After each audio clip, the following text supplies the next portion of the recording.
Shalom, Bapak Ibu Adiuswo kekasih Tuhan. Dalam renungan Cahaya Senja Sang Firman saat ini, dengan tema Teologi nggih boten kepanggih. Teologi nggih boten kepanggih. Mari kita hening sejenak.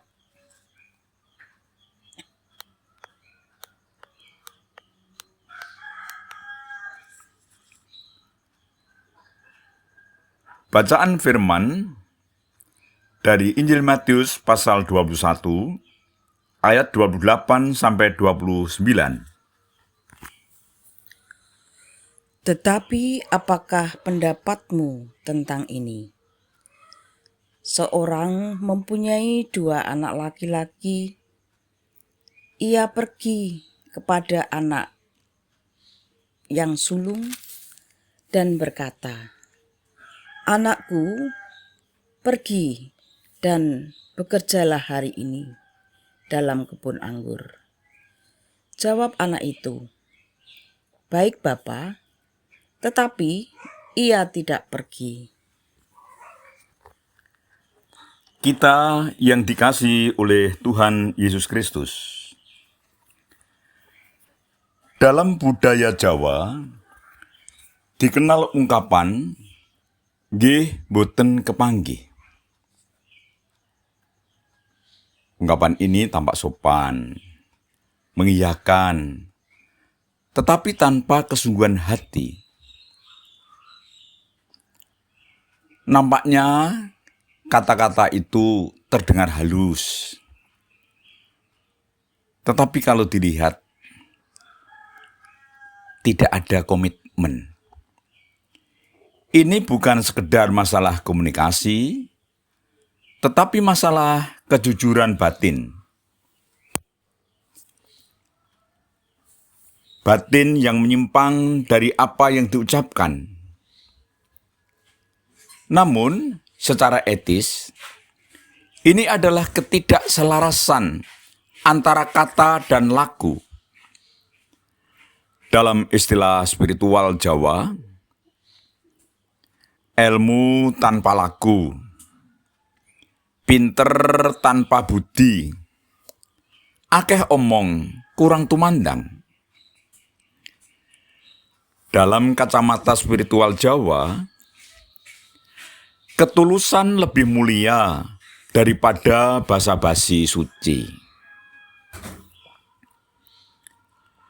Dalam Matius 21 ayat 29, anak sulung yang berkata, "Baik Bapa," namun tidak pergi. Mewakili para pemimpin agama Yahudi, imam-imam kepala, dan tua-tua bangsa yang secara lahiriah memegang status keagamaan dan kepatuhan. Tetapi hati mereka menolak kehendak Allah.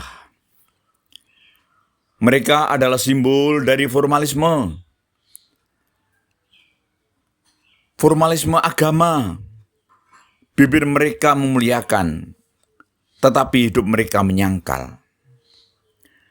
Status rohani yang tinggi tanpa buah ketaatan praktis justru menempatkan seseorang lebih jauh dari kerajaan Allah. Jawaban atas perintah Allah, "Iya Tuhan," tetapi tidak melakukan apapun yang diperintahkan. Inilah teologi nggih boten kepanggih. Ketaatan palsu yang berhenti di bibir. Iman yang hanya formalitas. Beragama yang kehilangan tanggung jawab etis.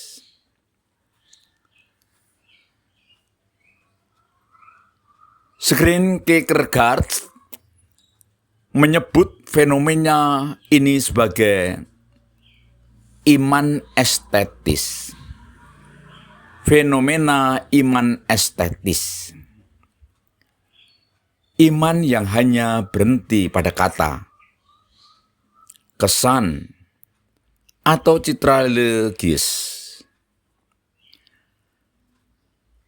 Kata kesan citra religius tanpa keberanian laku hidup yang sejati. Bagi Kierkegaard, kebenaran spiritual bukanlah apa yang dikatakan seseorang, melainkan bagaimana ia hidup di hadapan Allah. Kebenaran bukan hanya diketahui,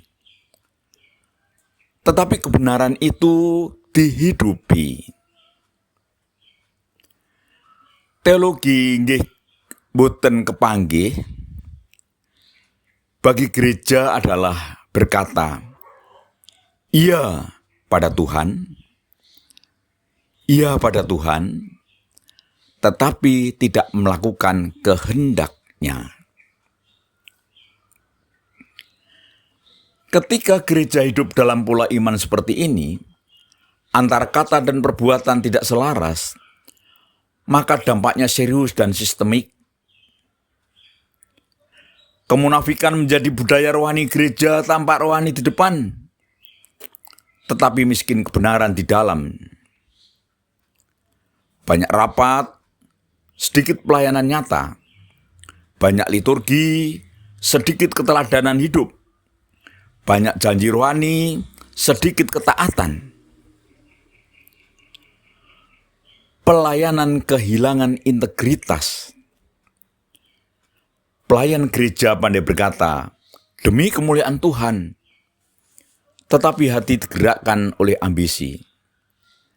Gereja akhirnya keluarga besar politik rohani, bukan komunitas kebenaran. Iman menjadi formalitas dalam tradisi. Ibadah jalan, tetapi pertobatan tidak terjadi. Program rutin, tetapi tidak berdampak. Teologi nggih boten kemanggih. Gereja kehilangan wibawa moral. Ketika gereja hanya pandai bicara, tetapi tidak hidup benar, kesaksiannya runtuh. Dan masyarakat berkata, gereja pinter khotbah, tapi orang lakoni. Ini tragedi rohani. Terang kehilangan cahayanya.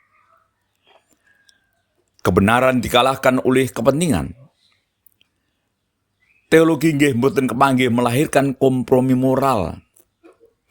Salah dianggap benar karena demi kebaikan bersama. Akhirnya, gereja takut berkata benar, takut menegur dosa. Gembala kehilangan keberanian profetis. Pendeta menjadi koordinator kegiatan, bukan menjaga kebenaran.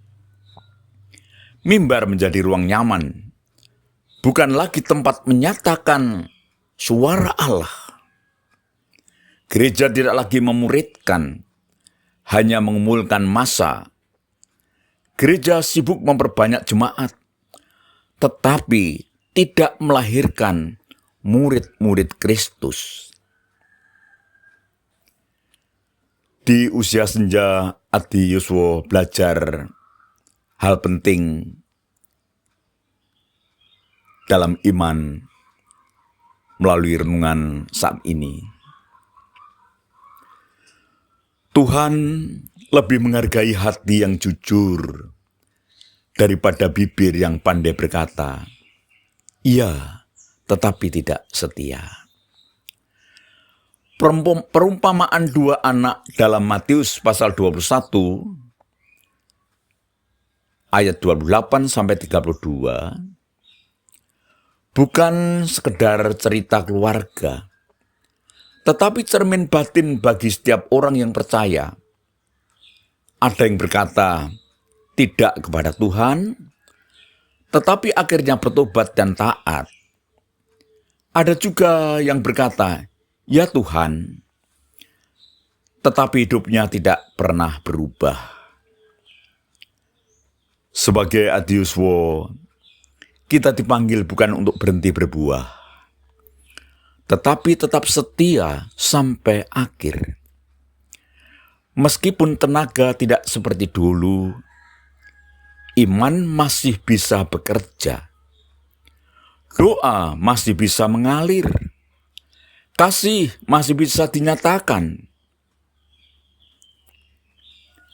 Di hadapan Tuhan Yesus Kristus, kesetiaan dan kejujuran lebih berharga daripada 1000 kata indah. Gusti nunggil kita Adi Yuswo. Marilah kita bersama-sama menyatu di dalam doa.